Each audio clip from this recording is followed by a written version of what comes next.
അപ്പോൾ എല്ലാവർക്കും പുതിയൊരു വീഡിയോയിലോട്ട് സ്വാഗതം. അപ്പോൾ ഇന്നും ഒരു കുക്കിംഗ് വീഡിയോ തന്നെയാണ് കേട്ടോ. അതായത് ബീഫ് ബിരിയാണി ഉണ്ടാക്കുന്നതാണ് കാണിക്കുന്നത്. നല്ല ഫ്രഷ് ബീഫാണ് കേട്ടോ, ചെറിയ എല്ലോട് കൂടിയിട്ടുള്ള ബീഫാണ്. വലിയ പീസായിട്ട് തന്നെ കട്ട് ചെയ്ത് വെച്ചിട്ടുണ്ട്. അപ്പോൾ ഇതേ ഒരു കുക്കർ എടുത്തിട്ടുണ്ട്. കുക്കറിനകത്ത് ഈ ബീഫ് ഇടണം.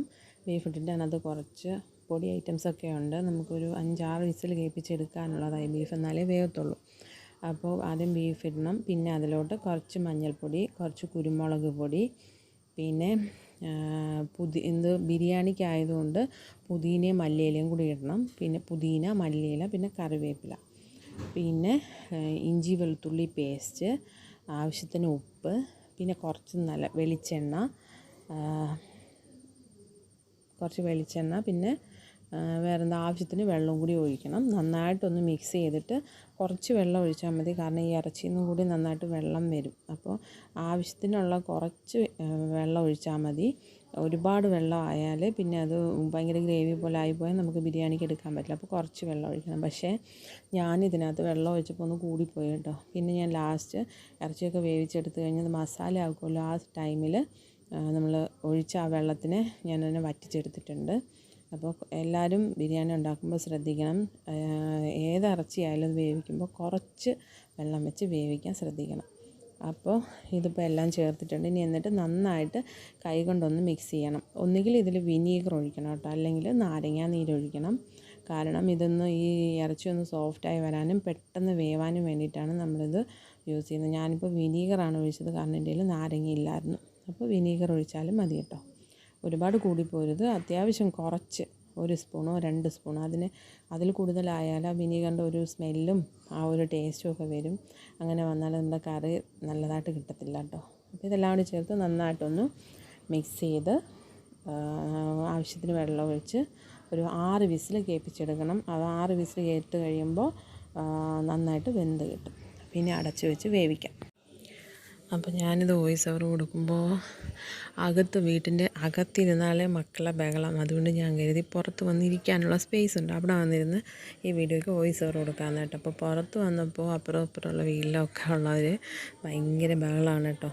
അലപ്പും ബഹളമൊക്കെ കേൾക്കുന്നതാണ് ഈ വോയിസിൻ്റെ കൂടെ കേൾക്കുന്നത്. ഡിസ്റ്റർബൻസ് ആണ്, വേറെ വഴിയൊന്നുമില്ല വോയിസ് ഓവർ കൊടുക്കാൻ.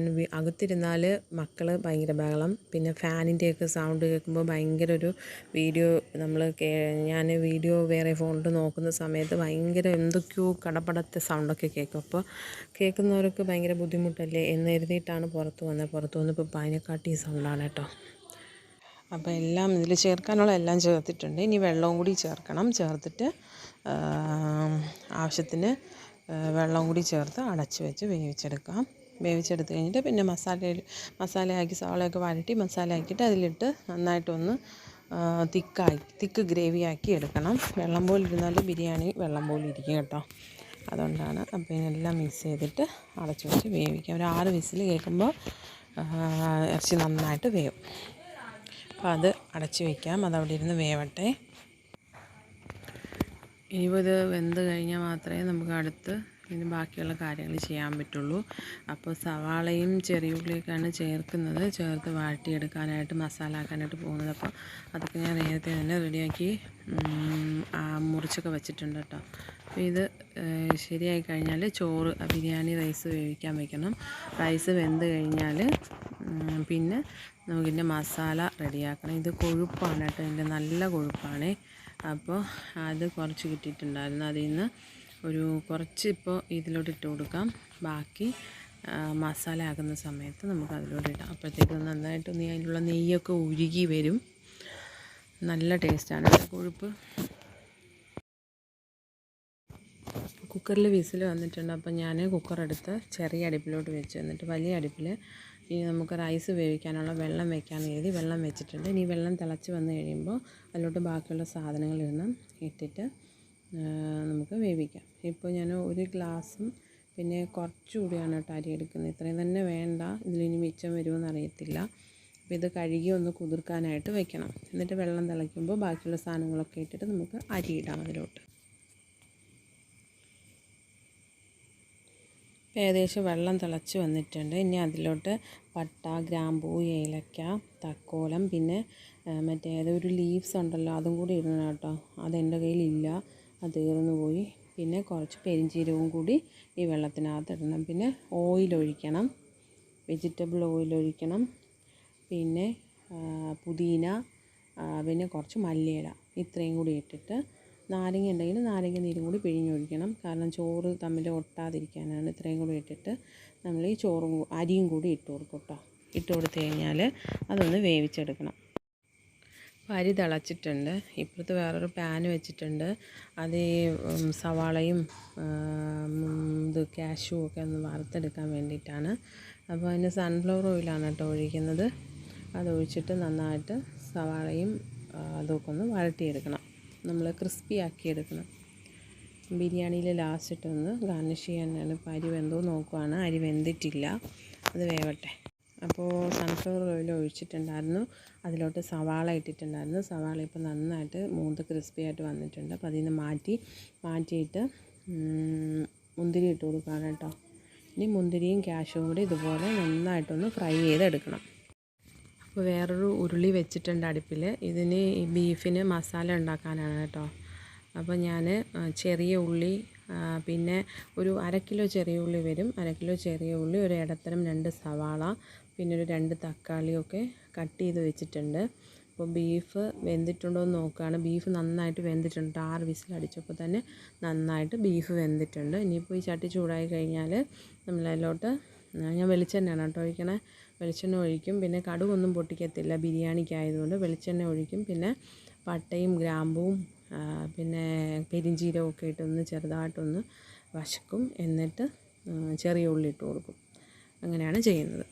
ആദ്യം ഈ ചട്ടിയിലോട്ട് ആ കൊഴുപ്പ് എടുത്ത് വെച്ചതിൻ്റെ ബാലൻസ് ഉണ്ടായിരുന്നല്ലോ, അതാണ് ഇട്ട് കൊടുത്തേട്ടോ. എന്നിട്ട് വെളിച്ചെണ്ണ ഒഴിച്ചു.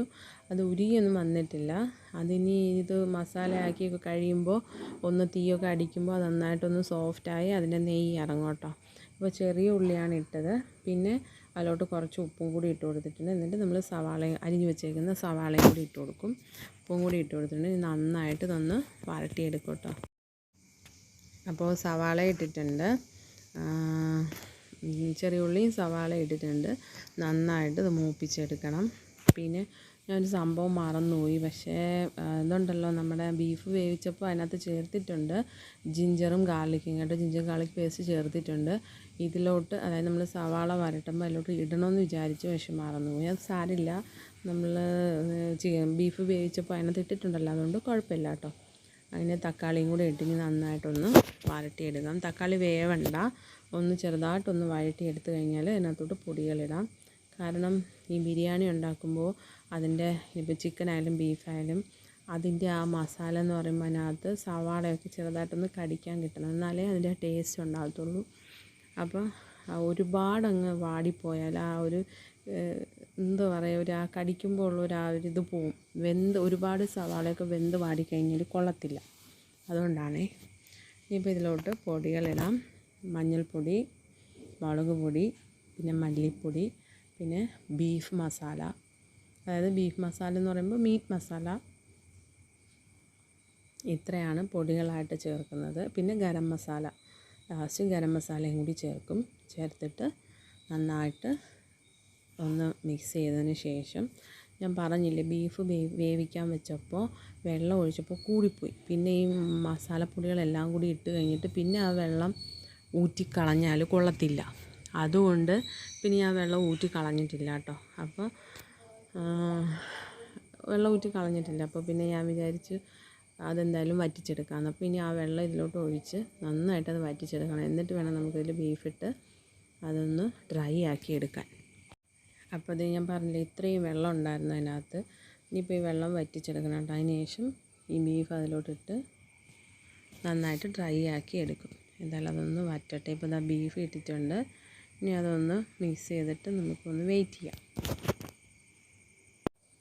ഇത് നന്നായിട്ട് മിക്സ് ചെയ്യുന്നുണ്ട്. ഇത് നന്നായിട്ടൊന്ന് മിക്സ് ചെയ്തതിന് ശേഷം ഇതൊന്ന് മസാലയൊക്കെ പിടിച്ച് വരാൻ വേണ്ടിയിട്ടുള്ള പാകത്തിനുള്ള വെള്ളമേ ഉള്ളൂ ഇപ്പോൾ. അതൊന്ന് ഗ്രേവിയൊക്കെ ഒന്ന് വറ്റി വരണം. അതുവരെ നമുക്കൊന്ന് വെയിറ്റ് ചെയ്യാം കേട്ടോ. അപ്പോൾ ബീഫൊക്കെ നന്നായിട്ട് വറ്റി റെഡി ആയിട്ട് വന്നിട്ടുണ്ട്. ഇനി നമുക്ക് ബിരിയാണി സെറ്റ് ചെയ്യാം. ഞാൻ ചോറ് വേവിച്ച ആ പാത്രത്തിൽ തന്നെയാണ് കേട്ടോ അത് സെറ്റ് ചെയ്യുന്നത്. അപ്പോൾ ആ പാത്രത്തിലോട്ട് ആ ചരുവത്തിലോട്ട് കുറച്ച് നെയ്യ് ഒഴിച്ചു. നെയ്യ് ഒഴിച്ചിട്ട് ഒന്ന് ചുറ്റിച്ച് കൊടുത്തിട്ടുണ്ട്. ഇനി അതിൻ്റെ അടിയിൽ ആദ്യം കുറച്ച് ചോറിടാം കേട്ടോ. സാധാരണ ആദ്യം മസാലയാണ് ഇടേണ്ടത്, പക്ഷേ ഞാനിപ്പോൾ കുറച്ച് ചോറാണ് കേട്ടോ ഇട്ട് കൊടുത്തത്. ചോറിട്ടു. എന്നിട്ട് ഇതേ കണ്ടില്ലേ, ഇത്രയും ഒരു ഗ്രേവി പരുവം മതി. ഇത്രയും ഗ്രേവി ഉണ്ടെങ്കിലേ നമുക്ക് ചോറ് കഴിക്കുമ്പോൾ ഗ്രേവിയുടെ ഒരു ടേസ്റ്റൊക്കെ കിട്ടത്തുള്ളൂ. അതിൻ്റെ പകുതി ആദ്യം അതിൻ്റെ അടിയിൽ ഒരു ലെയറായിട്ട് വെച്ച് കൊടുക്കണം. ഇത് ഒരുപാടൊന്നുമില്ല, കുറച്ചേ ഉള്ളൂ. അപ്പോൾ നമുക്ക് അത്രയും, ഇതൊരു ചെറിയ പാത്രമാണ്. ഈ വീഡിയോയിൽ കാണുമ്പോൾ വലിയ പാത്രം പോലെ തോന്നുന്നതാണ്, ഒരു ചെറിയ പാത്രമാണ്. അപ്പോൾ ഇതിൻ്റെ പകുതി ബീഫ് വെച്ച് കൊടുത്താൽ മതി. അതിൽ ബീഫ് പകുതി വെച്ച് കൊടുത്തിട്ടുണ്ട്. ഇനി അതിൻ്റെ മേലെ ചോറിടാം. ഇത് ബസ്മതി റൈസാണ്. നല്ല ക്വാളിറ്റിയുള്ള മറ്റേ ഇന്ത്യ ഗേറ്റിൻ്റെ റൈസ് ഉണ്ടല്ലോ, അതാണ് കേട്ടോ. ഇന്ത്യ ഗേറ്റിൻ്റെ ബസ്മതി റൈസാണ്. അപ്പോൾ കുറച്ച് ചോറിട്ട് ഒന്ന് ശരിയാക്കി ഒന്ന് ലെവലാക്കി വെക്കാം. എന്നിട്ട് അതിൻ്റെ മേളിൽ നമ്മൾ ഫ്രൈ ചെയ്ത് വെച്ചേക്കുന്ന ആദ്യം ഇതുണ്ടല്ലോ പൈനാപ്പിൾ എസൻസ്, അത് വേണമെങ്കിൽ ഇട്ടാൽ മതി, ഇഷ്ടമുണ്ടെങ്കിൽ ഒഴിച്ചാൽ മതി കേട്ടോ. ഇതൊരു ലേശം, ഒരു തുള്ളിക്ക് ഒരു 1-2 ഡ്രോപ്പ് മാത്രമേ ഒഴിക്കുന്നുള്ളൂ ഒരു ലെയറിൽ. അതൊഴിച്ച് കൊടുക്കാം. എന്നിട്ട് അതിലോട്ട് നെയ്യ് ഒഴിക്കണം. നെയ്യ് ഒഴിച്ച് കഴിഞ്ഞിട്ട് പിന്നെ ബാക്കി നമ്മൾ വറുത്ത് വെച്ച കാഷ്യൂ, അതുപോലെ സവാള, മുന്തിരി, ഇതെല്ലാം ഒന്ന് നിരത്തി കൊടുക്കാം.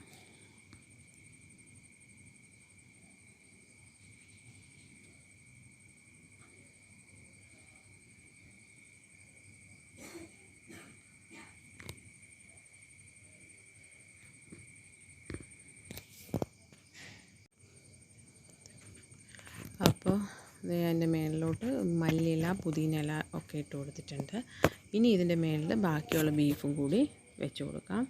കുറച്ച് നെയ്യും കൂടിയൊക്കെ ഒഴിക്കാം, കുഴപ്പമില്ല. നമുക്ക് നെയ്യൊക്കെ ഇഷ്ടമാണെങ്കിൽ നന്നായിട്ട് നെയ്യൊക്കെ ഒഴിക്കാം കേട്ടോ. ബിരിയാണിയല്ലേ, അപ്പോൾ നെയ്യിലേക്ക് ടേസ്റ്റ് നന്നായിട്ട് വരണം. അപ്പോൾ കുറച്ച് നെയ്യും കൂടി ഒഴിച്ചിട്ടുണ്ട്. ഇനി ഇതിൻ്റെ മുകളിലോട്ട് ബാക്കിയുള്ള ബീഫും കൂടി നിരത്തി കൊടുക്കാം. ബാക്കിയുള്ള ബീഫും കൂടി ഇട്ട് കൊടുത്തിട്ടുണ്ട്. ഇട്ട് കൊടുത്തിട്ട് നമ്മളതിൻ്റെ മേളിൽ ചോറിട്ട് കൊടുത്തു. ഇനി ഇതുപോലെ തന്നെ നേരത്തെ ചെയ്ത അതേ സെയിം പ്രൊസീജിയർ തന്നെയാണ്, വേറൊന്നുമില്ല. കുറച്ചൊരു 2 ഡ്രോപ്പ് പൈനാപ്പിൾ എസൻസ് ഒഴിക്കുക, പിന്നെ കുറച്ച് നെയ്യ് ഒഴിക്കുക, പിന്നെ വറുത്ത് വെച്ച കാഷ്യൂനട്ട്, സവാള, ഇതെല്ലാം ഇടുക. പിന്നെ പുതിന, മല്ലിയില ഇത്രയും ഇടുക. ഇട്ടിട്ട് ചെറിയ തീയിൽ വെച്ചിട്ട് ഒരു 5 മിനിറ്റ് നന്നായിട്ടൊന്ന് സ്റ്റീം ചെയ്തെടുക്കുക. നമുക്ക് ദം ചെയ്യാനൊന്നും എനിക്കറിയില്ല കേട്ടോ, അറിയാമായിരുന്നെങ്കിൽ ചെയ്യാമായിരുന്നു. ദം ചെയ്യാനൊന്നും അറിയത്തില്ല, അതുകൊണ്ട് അതൊന്നും ചെയ്യുന്നില്ല. ബാക്കിയുള്ള എല്ലാ സംഭവങ്ങളും ഇട്ട് ഒരു 5 മിനിറ്റ് അതായത് ഫ്ലെയിം നന്നായിട്ട് കുറച്ച് വെച്ചിട്ട് ഒന്ന് ചൂട് ആവി കയറ്റിയെടുക്കുക. അപ്പോൾ നമ്മുടെ ബിരിയാണി റെഡിയാവും.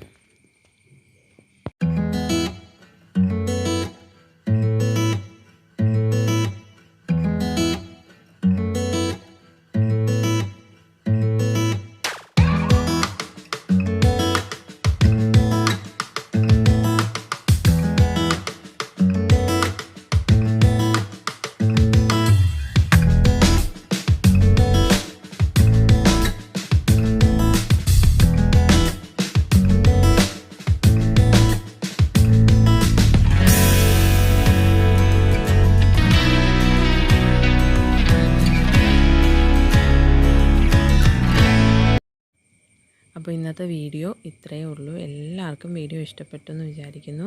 ഇനി അടുത്ത നല്ലൊരു വീഡിയോ ആയിട്ട് കാണാം. അതുവരെ എല്ലാവർക്കും ബായ്.